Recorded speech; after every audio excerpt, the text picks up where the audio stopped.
तो हेलो दोस्तों, मैं अक्षय मोरे इन्वेस्टिंग नीति के यूट्यूब चैनल पर आप सभी का स्वागत करता हूं। तो आज मैं आपके साथ एक ऐसी इंट्राडे की स्ट्रैटेजी शेयर करने वाला हूं जिसकी एक्यूरेसी 70 to 80% है।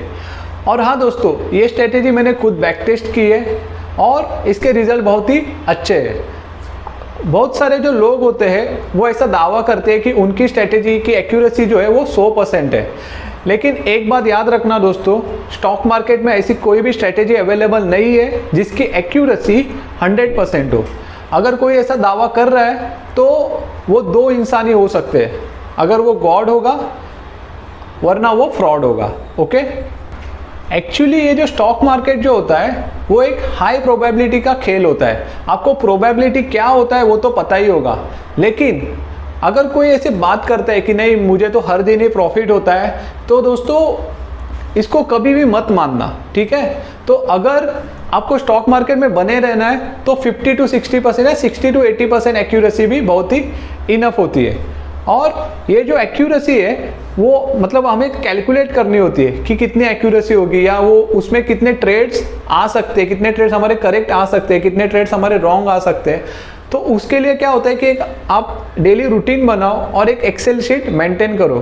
तो वैसे ही मैंने खुद के एक्सेल शीट मेंटेन की है, उसको हम कहते हैं बैक टेस्टिंग। ओके, तो बैक टेस्टिंग क्या होता है कि उसमें हम हमारे सारे ट्रेड्स रिकॉर्ड करते हैं और हम उसकी एक्यूरेसी चेक करते हैं कि कौन से ट्रेड में अगर मैं टारगेट 1 तक रुकता या टारगेट 2 तक रुकता तो मुझे कितना प्रॉफिट होता। तो वो जो सब रिकॉर्ड्स है, ओके, वो कैसे हमें मेंटेन करना है, कैसे हमें फाइंड आउट करना है कि कौन सी स्ट्रैटेजी, उसकी एक्यूरेसी क्या है, अगर हमें उसका स्टॉप लॉस लगाना है तो हम कितने पॉइंट्स पे लगा सकते हैं, उसका रिस्क रिवॉर्ड क्या होना चाहिए, उन सभी के बारे में मैं जानकारी आपको इस वीडियो में दूंगा। और वो एक्सेल शीट कैसे मेंटेन करना है वो भी मैं आपको बताऊंगा। तो स्टॉक मार्केट में सबसे गोल्डन रूल ये होता है कि आपको आपके लॉसेस को कंट्रोल करना होता है और प्रॉफिट को बढ़ाना होता है, या प्रॉफिट में आपको ज़्यादा देर होल्ड करना होता है। तो वो सब कैसे करते हैं वो भी मैं आपको बताऊंगा। और एक बात याद रखना दोस्तों कि जब भी आप ट्रेड करो तो एक कैलकुलेशन करो कि मुझे इस ट्रेड में अगर लॉस हुआ, ओके, तो मैं उसमें कितना लॉस सहन कर सकता हूँ। अगर मुझे प्रॉफिट चाहिए तो देखो बहुत सारे लोग क्या करते हैं कि अगर वो प्रॉफिट में है तो उसको कभी कभी बुक ही नहीं करते हैं। क्यों? क्योंकि उनको लगता है कि वो और ऊपर जाएगा और ऊपर जाएगा। एक बात याद रखना दोस्तों कि आप क्या करो, एक हमारा खुद का जो एंट्री पॉइंट है और एग्जिट पॉइंट है वो पहले से ही डिफाइन करो। ओके, अगर आपको ज़्यादा होल्ड करना है तो आपका जो स्टॉप लॉस है उसको ट्रेल करना मत भूलना, ठीक है। तो मैं आपको अभी बताऊंगा एक एक्सेल शीट पे मेंटेन करके कि कैसे आप फाइंड आउट कर सकते हो कि कौन सा स्टॉक कितना टारगेट दे सकता है, कितना स्टॉप लॉस हमें लगाना चाहिए, और वो स्टॉप लॉस को कैसे फाइंड आउट करना है वो भी मैं आपको इस वीडियो में बताऊंगा।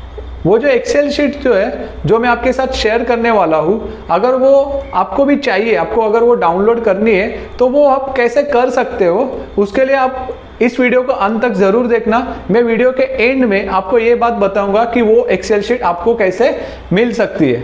आगे बढ़ने से पहले एक बात मैं आपको बता दूं कि अगर आपके पास अभी 10 मिनट या 15 मिनट नहीं है तो आप इस वीडियो को पॉज कीजिए, वॉच लेटर में इसको ऐड कीजिए, और जब भी आपको दिन में से जो कि 24 घंटे होते हैं उसमें से 10 या 15 मिनट मिल जाए तो आप इस वीडियो को देखिए, क्योंकि ये वीडियो बहुत ही इंपॉर्टेंट है और आपके ट्रेडिंग में इसकी बहुत सारी हेल्प होगी। तो प्लीज अगर आपके पास अभी टाइम नहीं है तो आप इस वीडियो को पॉज कीजिए और बाद में देखिए। तो चलो अभी हम स्टार्ट करते हैं आज के वीडियो को। तो चलो सबसे पहले गूगल क्रोम को ऑन करते हैं, और आज जो हम इंडिकेटर यूज करने वाले हैं इंट्राडे के लिए उसका नाम है वीवेब। ओके, वीवेब का मतलब होता है वॉल्यूम वेटेड एवरेज प्राइस। तो इसको कैसे ऐड करना है और कैसे इस्तेमाल करना है वो मैं अभी आपको बताऊंगा। तो सबसे पहले यहाँ पे इन्वेस्टिंग सर्च करो, ठीक है। तो ये फर्स्ट लिंक जो है इस पे क्लिक करो, और यहाँ पे अभी देखो जो स्टॉक हम चूज करने वाले हैं जिसको मैंने बैक टेस्ट किया है वो है state bank of India, SBI। तो चलो SBI का चार्ट ओपन करते हैं। तो उस पर क्लिक करने के बाद यहाँ पे टेक्निकल चार्ट का ऑप्शन है, उस पर क्लिक करो और देखो यहाँ पे फुल स्क्रीन। ठीक है, वॉल्यूम की कोई ज़रूरत नहीं है अभी। तो देखो यहाँ पे हमें कैंडल सिलेक्ट करना है। ठीक है, यहाँ पे आओ स्क्रीन पे और यहाँ पे कैंडल सिलेक्ट करो और टाइम फ्रेम जो है याद रखना 5 मिनट का रखना है अगर आप इंट्राडे कर रहे हो। ठीक है, तो और जो इंडिकेटर है तो उसके लिए देखो यहाँ पे ऑप्शन है इंडिकेटर्स, उस पर क्लिक करो और यहाँ पे सर्च करो वीवैप। तो ये देखो ये फर्स्ट ऑप्शन है, उस पर क्लिक करना है। ठीक है, तो यहाँ पे अभी आपको कुछ दिखाई नहीं दे रहा होगा, तो मैं उसकी जो थिकनेस है वो बढ़ाता हूँ थोड़ी और कलर चेंज करता हूँ। ओके, तो देखो ये जो लाइन है, तो देखो यहाँ पे अभी आपको दिख रही होगी। तो देखो ये जो लाइन ऐसी होती है, अगर इसको हम ज्यादा टाइम फ्रेम में यूज करें तो वो इतना सिग्नल नहीं देती है, लेकिन आप इसको जितना कम टाइम फ्रेम में देखोगे उतना ही अच्छा सिग्नल देती है। तो देखो यहाँ पे अभी हम 5 मिनट सिलेक्ट करेंगे, तो देखो अभी इसमें सिग्नल जो है बहुत ही अच्छे है। तो यहाँ पे अभी मैं आपको थोड़ी और अलग आइडिया बताने वाला हूँ कि जब भी आप कोई भी स्टॉक में ट्रेड कर रहे हो तो सबसे पहले ये देखो कि वो कौन से सेक्टर को बिलोंग करता है। जैसे कि स्टेट बैंक जो है बैंकिंग सेक्टर का स्टॉक है, तो अगर आप ट्रेड कर रहे हो तो साइमल्टेनियसली कुछ जो इंडेक्स है उसको भी वॉच करो। ठीक है, तो उसके लिए क्या करो कि यहाँ पे, इसलिए मुझे इन्वेस्टिंग साइट अच्छी लगती है क्योंकि फ्री में ये हमें बहुत सारे ऑप्शंस देती है। तो यहाँ पे देखो मल्टीपल स्क्रीन का ऑप्शन है, तो यहाँ पे सेकेंड वाला ऑप्शन हम सिलेक्ट करेंगे और यहाँ पे अभी हम सिलेक्ट करेंगे। ठीक है, मैंने इस पे क्लिक किया और यहाँ पे अभी सिलेक्ट करेंगे बैंक निफ्टी। ठीक है, तो देखो क्या करना है, सबसे पहले आपको वीवैप ऐड करना है। वीवैप के लिए आप यहाँ पे इंडिकेटर्स में जाओ, वीवैप सर्च करो। ओके, तो वीवैप आ जाएगा और टाइम फ्रेम कितना रखना है, 5 मिनट। ठीक है, और अभी उसको हम बैक टेस्ट भी करेंगे। तो सबसे पहले मैं रूल बता देता हूं कि ये जो स्ट्रेटेजी है, अगर आप एडवांस ट्रेडर हो तो 9:30 से पहले भी कर सकते हो, लेकिन मैं आपको ये सजेस्ट करूंगा कि ये जो स्ट्रेटेजी है आप 9:30 के बाद ही स्टार्ट करो यूज करना। मतलब इसमें जो सिग्नल जनरेट हो गए वो आप 9:30 के बाद ही चेक करना। तो देखो जैसे कि आज है 29। ठीक है, तो अभी देखो यहाँ पे हमें बाय या सेल सिग्नल कैसे देखना है। तो वीवैप का जैसे मैंने फुल फॉर्म बताया, वॉल्यूम वेटेड एवरेज प्राइस। तो देखो हमें इसकी कैलकुलेशन करने की कोई जरूरत नहीं है। ये जो इन्वेस्टिंग साइट है या कोई भी ट्रेडिंग प्लेटफॉर्म होता है वो खुद उसकी कैलकुलेशंस करता है, तो उसमें हम आज नहीं जाएंगे। तो ये जो कैलकुलेशन होता है वो हमें करने की कोई भी जरूरत नहीं होती है, क्योंकि वो ये जो इन्वेस्टिंग है या कोई भी ट्रेडिंग प्लेटफॉर्म होता है वो खुद से करके देते हैं। हमें सिर्फ इतना देखना है कि उस पर बाय सिग्नल कैसे जनरेट होता है और सेल सिग्नल कैसे जनरेट होता है। तो देखो सिंपल है, रूल को याद रखना। ठीक है, रूल को ब्रेक नहीं करना है। 9:30 के बाद, ओके, 9:30 के बाद अगर कोई भी complete green candle, okay, complete green candle वीवैप के ऊपर क्लोज हो, ठीक है, वीवैप के कंप्लीट ऊपर होनी चाहिए, उसकी शैडो भी इसको टच नहीं करनी चाहिए। ठीक है, शैडो भी टच ना करे और कंप्लीटली इसके ऊपर होनी चाहिए। तो कौन सा सिग्नल जनरेट होता है, बाय सिग्नल। याद रखना बाय सिग्नल कब जनरेट होगा, कोई भी ग्रीन कैंडल। ओके, ठीक है, सो कोई भी ग्रीन कैंडल अगर इसके ऊपर क्लोज हो, ओके, ठीक है, सो ये यहाँ पे बाय हुआ। ठीक है, ये वाला यहाँ पे बाय सिग्नल है। लेकिन अभी हमें उसी वक्त ये देखना है कि बैंक निफ्टी में क्या सिग्नल है। ओके, तो अगर यहाँ पे आप आओगे तो बैंक निफ्टी में देखो उस वक्त जो कि यहाँ पे टाइमिंग है 9:30, तो वहां पे देखो सेल सिग्नल था, मतलब कैंडल नीचे थी, तो हम इस सिग्नल को अवॉइड करेंगे। ठीक है, उसके बाद फिर देखेंगे तो देखो यहाँ पे एक ग्रीन कैंडल आई है। ओके, यहाँ पे एक ग्रीन कैंडल है, वो भी एक बुलिश सिग्नल है। अभी उस वक्त देखेंगे कि बैंक निफ्टी में कौन सी कैंडल है, तो बैंक निफ्टी में भी ग्रीन कैंडल है और वो भी इसके ऊपर है, ठीक है।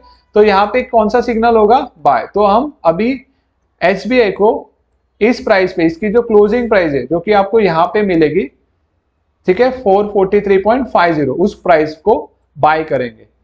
तो ये तो हुआ एंट्री का। एंट्री के लिए क्या करना है, सबसे पहले वीवेब के ऊपर होनी चाहिए complete green candle bullish signal के लिए, और उसी वक्त बैंक निफ्टी में सेल सिग्नल नहीं होना चाहिए, बैंक निफ्टी में बाइंग का सिग्नल होना चाहिए, ठीक है। तो देखो यहाँ पे 945 की कैंडल है, बाय सिग्नल जनरेट हुआ है, और उस वक्त जो बैंक निफ्टी की कैंडल है वो भी उसके वीवेब के ऊपर थी, तो यहाँ पे बाय सिग्नल हुआ, ठीक है। तो अभी स्टॉप लॉस, ओके, सो ये हमारा बाय का प्राइस हुआ 443.50। अभी स्टॉप लॉस, तो स्टॉप लॉस देखो ये कैंडल और इसकी प्रीवियस कैंडल दोनों में से जो लो होगा, ठीक है, दोनों में से जो लो होगा वो हम स्टॉप लॉस रख सकते हैं। लेकिन अगर कभी कभी क्या होता है, प्रीवियस कैंडल बहुत ही बड़ी रेड कैंडल होती है तो स्टॉप लॉस बहुत ही बढ़ा जाता है, तो उस वक्त आप वीवेब को स्टॉप लॉस रख सकते हो। देखो बहुत ही ज्यादा या बड़ा स्टॉप लॉस मत रखो, क्योंकि क्या होता है उससे रिस्क रिवॉर्ड जो होता है वो बहुत फेवरेबल नहीं होता है, ठीक है। तो ट्राई करो छोटा स्टॉप लॉस रखने के लिए। तो मैं क्या करता हूँ, सिंपल रूल, दोनों में से जो छोटी कैंडल मतलब छोटा लो है वो हम ले लेते हैं, ठीक है। तो अभी इन दोनों में से लो जो है उसका प्राइस है, यहाँ पे आप देख सकते हो कि 442.35, ठीक है। तो ये देखो ये अपना है स्टॉप लॉस, ठीक है, यहाँ पे स्टॉप लॉस, ये हमारा बाय का ऑर्डर, ठीक है। ये स्टॉप लॉस हुआ, इसका थिकनेस बढ़ाता हूँ, और ये हुआ हमारा बाय का ऑर्डर, ओके। तो इसके ऊपर बाय करना है, ये हुआ स्टॉप लॉस। तो देखो अभी हमें टारगेट फाइंड आउट करना है, ठीक है। तो सबसे पहले अभी हमें क्या करना है, एक्सेल शीट को ओपन करो, ओके। तो देखो मैंने ये सब डेटा मेंटेन किया है। तो देखो 29 आज का डेट, तो देखो यहाँ पे बाय सिग्नल जनरेट हुआ, तो कौन से प्राइस पे, 443.50। अभी स्टॉप लॉस देखो, स्टॉप लॉस का प्राइस कितना है, 442.35, तो मैं यहाँ पे स्टॉप लॉस लिखूंगा, ठीक है, 442.35। तो देखो मैंने सब इसमें फॉर्मूलाज डाल दिए, ठीक है। तो आपको कोई भी और फॉर्मूला डालने की जरूरत नहीं है। ये रेड यानी यहाँ पे सेल सिग्नल है, ठीक है, जो भी रेड वाले वो सेल सिग्नल है मतलब निगेटिव, और जो बाय सिग्नल है वो यहाँ पे ब्लैक में मेंशन किए। तो देखो यहाँ पे स्टॉप लॉस जो हुआ 1.15 का, कैसे, तो ये जो बाय और सेल ये दोनों में का जो डिफरेंस है बाय एंड स्टॉप लॉस का वो यहाँ पे मेंशन किया है, ठीक है। उसके बाद देखो अभी हमें टारगेट फाइंड आउट करना है। तो टारगेट से पहले मैं आपको एक कंसेप्ट बता दूं कि वो होता है रिस्क रिवॉर्ड, ओके। तो आप कितना रिस्क लेना चाहते हो, मतलब अगर आपको 2 रुपए कमाना है तो आप 2 रुपए कमाने के लिए कितना रिस्क ले सकते हो। 2 रुपए कमाने के लिए 2 रुपए का रिस्क लोगे, या 2 रुपए कमाने के लिए 1 रुपए का रिस्क लोगे। तो उस प्रकार देखो मैंने यहाँ पे 1:2 का रिस्क लिया है, आप कोई भी ले सकते हो 1:1, मतलब 1 रुपया कमाने के लिए आप 1 रुपए की रिस्क ले रहे हो। लेकिन मैं आपको ये सजेस्ट करूंगा कि एटलीस्ट 1.5 का रिस्क रखो, मतलब अगर 1.5 रुपया कमाना है तो 1 रुपए का रिस्क लो, 3 रुपया कमाना है तो 1.5 रुपए का रिस्क लो, ठीक है। अगर आपको और भी मतलब बड़ा रिस्क रिवॉर्ड चाहिए तो आप ज्यादा भी रख सकते हो। तो इस वीडियो में मैं एसबीआई के लिए, देखो आपको फाइंड आउट करना होता है कि कौन सा रिस्क रिवॉर्ड किस स्टॉक के लिए फेवरेबल है। तो एसबीआई के लिए 1:2 बहुत ही अच्छा रिजल्ट देता है। तो यहाँ पे 2 रुपए कमाने के लिए मैं 1 रुपए का रिस्क ले रहा हूं, ठीक है। तो यहाँ पे देखो 1 रुपए का रिस्क, 2 रुपए का रिवॉर्ड। तो वो कैसे मैंने फाइंड आउट किया वो भी मैं आपको बताऊंगा। तो सबसे पहले मैंने एक एक्सेल शीट यहाँ पे क्रिएट की है। तो देखो ये लॉस का मैं बाद में बताता हूँ। तो देखो टारगेट वन रिस्क रिवॉर्ड कितना है, 1:1.5। टारगेट 2 का 1:2 का मतलब 2 रुपए कमाने के लिए 1 रुपए का रिस्क। टारगेट 3 में 1:2.5। ऐसे ही मैंने 1:5 तक रिस्क रिवॉर्ड रखे, उसका डेटा मेंटेन किया। अगर कोई टारगेट 3 या टारगेट 5 दे रहा है तो मैं उस स्टॉक के लिए 1:5 का रिस्क रिवॉर्ड लूंगा, ठीक है। तो देखो हमें अभी ये डेटा कैसे फिल करना है। और हाँ देखो, लॉस के बारे में बताना भूल गया। जब भी आप ट्रेड करो तो आप खुद का एक लॉस डिसाइड करो, ठीक है। बहुत लोगों का प्रॉब्लम ये होता है कि वो लॉस डिसाइड नहीं करते और कुछ भी क्वांटिटी एंटर करते। उनकी क्वांटिटी फिक्स होती है, 100 क्वांटिटी लेंगे, 200 क्वांटिटी। तो देखो क्वांटिटी फिक्स मत रखो, अपना लॉस फिक्स रखो पर ट्रेड, ठीक है। तो जैसे कि मैंने यहाँ पे देखो, आप आपकी कैपेसिटी के अनुसार है, तो ये वीडियो में ज्यादातर बिगिनर्स के लिए बना रहा हूं, तो उनके लिए 300 रुपए का लॉस ठीक है पर ट्रेड। लेकिन अगर आप एडवांस ट्रेडर हो तो आप 3000 या 5000 का स्टॉप लॉस, मतलब लॉस का ऑर्डर डाल सकते हो, ठीक है। तो मैंने डिसाइड किया है कि मेरा स्टॉप लॉस कोई भी हो, कितने पॉइंट्स का भी हो, मैं लॉस जो है 300 का ही लूंगा और उसके मुताबिक मैं मेरी स्ट्रेटेजी बनाऊंगा और मेरी क्वांटिटी डिसाइड करूंगा। तो देखो यहाँ पे देखो क्वांटिटी चेंज हो रही है, तो वो कैसे, तो देखो मैंने एक फॉर्मूला डाला है। अगर मुझे क्वांटिटी डिसाइड करना है तो मैं क्या करूंगा, सिंपली जो मेरा रिस्क है वो मैं पहले डिसाइड करूंगा। जैसे इस केस में मैंने 300 का लिया, आप 500 का भी ले सकते हो, 600 का, 1000 का, 5000 का, जो भी आपकी रिस्क बेयरिंग कैपेसिटी है उसके अनुसार आप रिस्क ले सकते हो। उसके बाद देखो हमें क्वांटिटी डिसाइड करना है, तो क्वांटिटी का फॉर्मूला देखो, लॉस बेयरिंग कैपेसिटी, मतलब इस केस में 300 जो हमने डिसाइड किया है, और स्टॉप लॉस पॉइंट, कितना स्टॉप लॉस है तो 1.5 है। तो मैं यहाँ पे क्या करूंगा, is equal to 300 divide by 1.55। तो देखो 193, अगर उसको राउंड ऑफ करे तो 194 हो जाता है। वैसे ही इस ट्रेड में 261 कैसे आया, तो देखो फॉर्मूला जो था, लॉस कितना हमने अज्यूम किया है 300 डिवाइड बाय स्टॉप लॉस कितना है 1.15, तो इसको राउंड ऑफ किया तो 261 आ जाता है। तो देखो क्वांटिटी कैसे डिसाइड करना है मैंने आपको अभी बताया है। तो देखो इंपॉर्टेंट है, बहुत लोग ये नहीं करते, क्वांटिटी फिक्स रखते हैं। तो क्वांटिटी को फिक्स मत रखो, लॉस को फिक्स करो, ठीक है। लॉस को फिक्स करना है, क्वांटिटी को फिक्स नहीं रखना है। बहुत सारे लोग क्या होता है, 2 रुपए का टारगेट लेते हैं, 100 क्वांटिटी रखते हैं, 7 रुपए का टारगेट भी होता है तभी 100 क्वांटिटी रखते हैं। और 7 रुपए के वक्त अगर उनका स्टॉप लॉस भी बड़ा होता है तो वो 7 रुपए का स्टॉप लॉस ले जाता है और उनको 700 का लॉस हो जाता है, ठीक है। तो अभी देखो यहाँ पे मैंने जैसे बताया आपको कि एक लॉस, क्वांटिटी और रिस्क रिवॉर्ड, ठीक है। तो अभी इसको मेंटेन कैसे करना है, तो मैंने यहाँ पे एंट्री किया स्टॉप लॉस और स्टॉप लॉस का फॉर्मूला, देखो मैंने सब फॉर्मूला यहाँ पे लगाया, और लॉस जो हम खुद डिसाइड करेंगे और उसके मुताबिक क्वांटिटी एंटर करेंगे। तो टारगेट देखो, टारगेट कैसे, तो यहाँ पे बाय सिग्नल था तो मैंने इसको बाय मतलब ऐड किया है, ठीक है, फॉर्मूला में एंटर करके, ठीक है। सब फॉर्मूलाज यहाँ पे अभी दिखाई देंगे आपको जब भी आप एक्सेल शीट ओपन करोगे, ठीक है। तो देखो यहाँ पे टारगेट 2 3 4, ठीक है। तो ये वैल्यूज यहाँ से हमें एंटर करना है, तो हमने एंटर की। और उसके बाद देखो ये बुलिश सिग्नल था और उसके बाद स्टॉक ने जो है आज 460 तक 461 का हाई किया है। तो मैं यहाँ पे लिखूंगा 461, टुडेज हाई कितना था,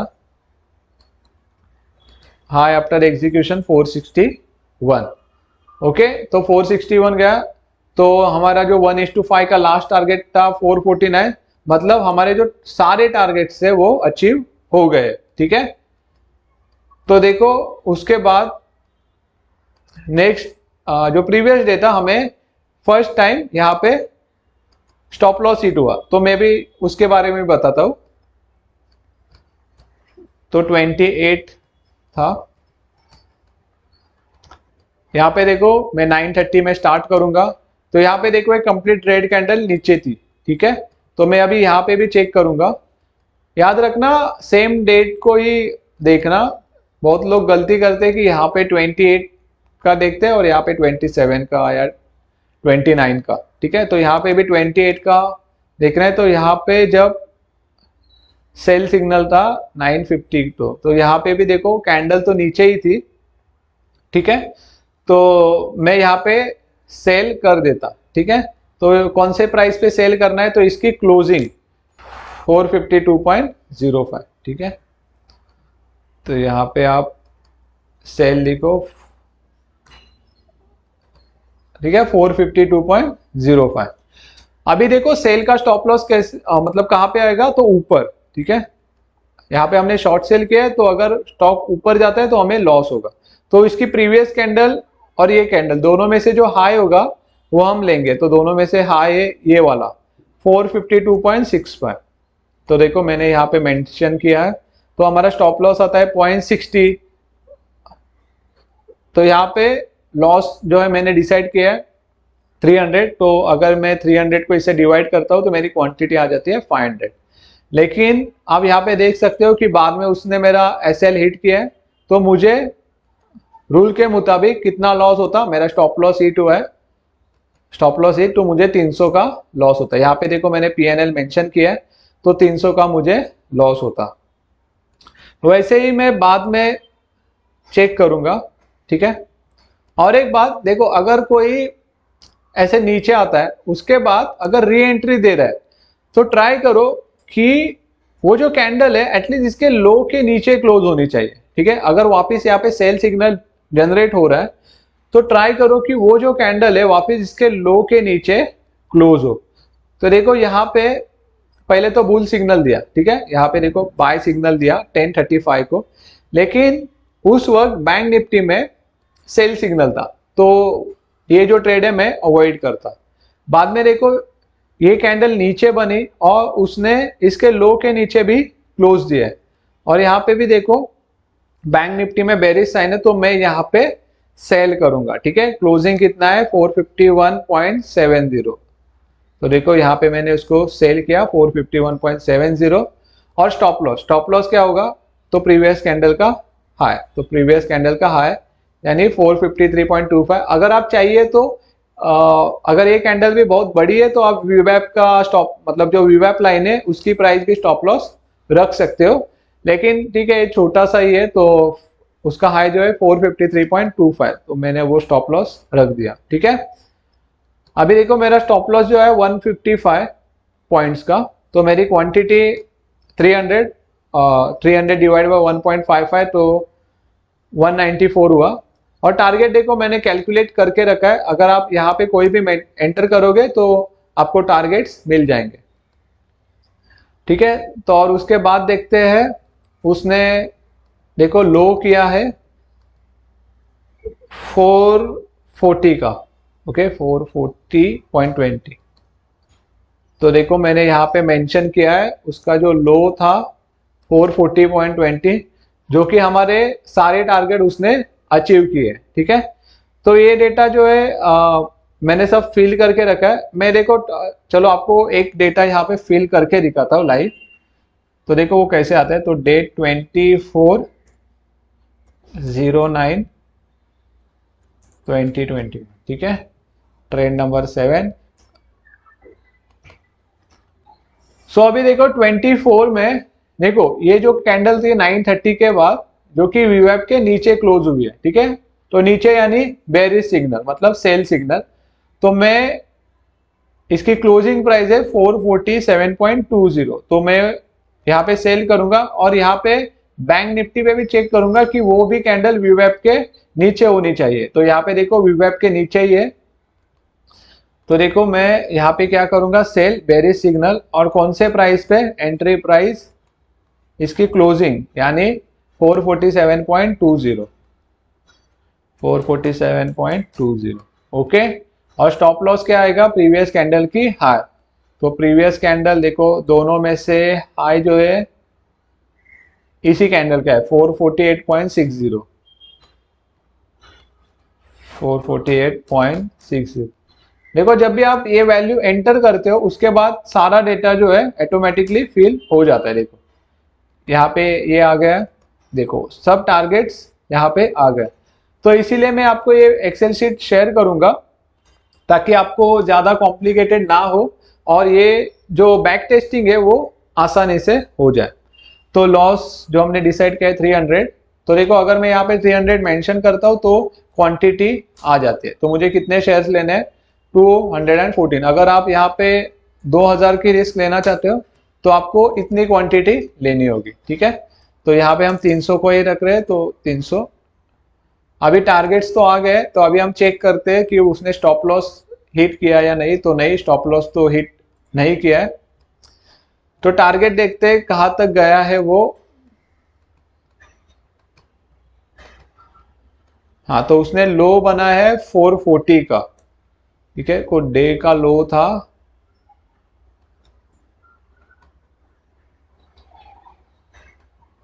डेज लो 440।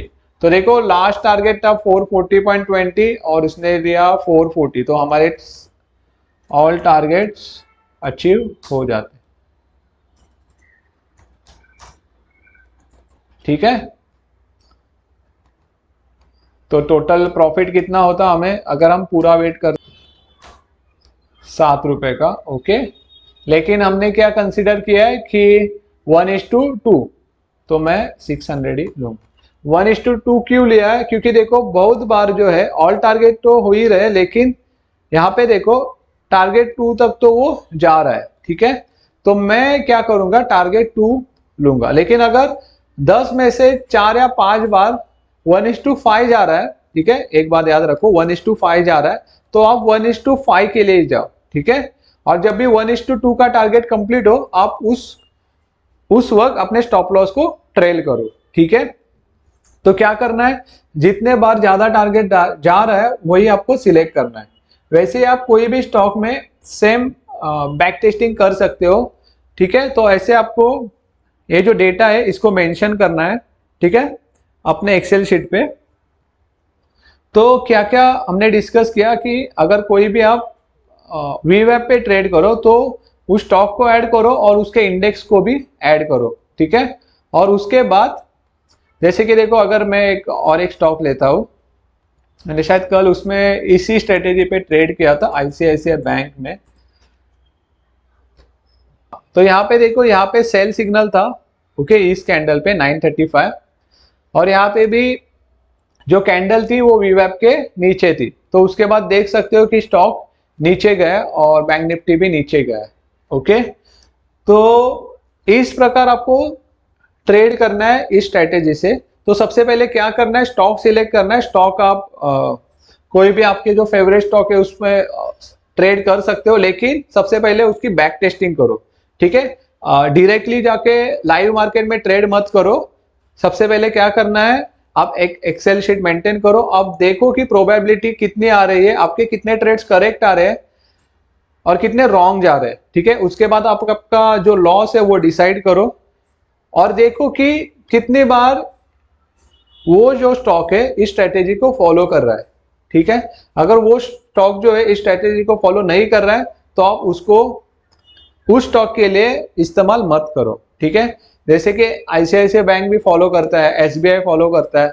और अगर आप डेली इंट्राडे कर रहे हो तो 50-60 स्टॉक्स का एनालिसिस मत करो, 2 या 4 ही स्टॉक कंसीडर करो और उनमें ही ट्रेड करते जाओ। क्योंकि बहुत सारे लोग ये गलती करते हैं कि वो 50-60 स्टॉक लेते हैं और उनको मतलब एक ही ऐसा चाहिए होता है कि नहीं, मुझे तो सबका पता होना चाहिए, सबका ट्रेंड मुझे पता होना चाहिए। और वो मतलब ऐसे बताते हैं कि अगर मुझे किसी ने पूछा कि उस स्टॉक का ट्रेंड क्या है तो उसको आंसर देना ही चाहिए।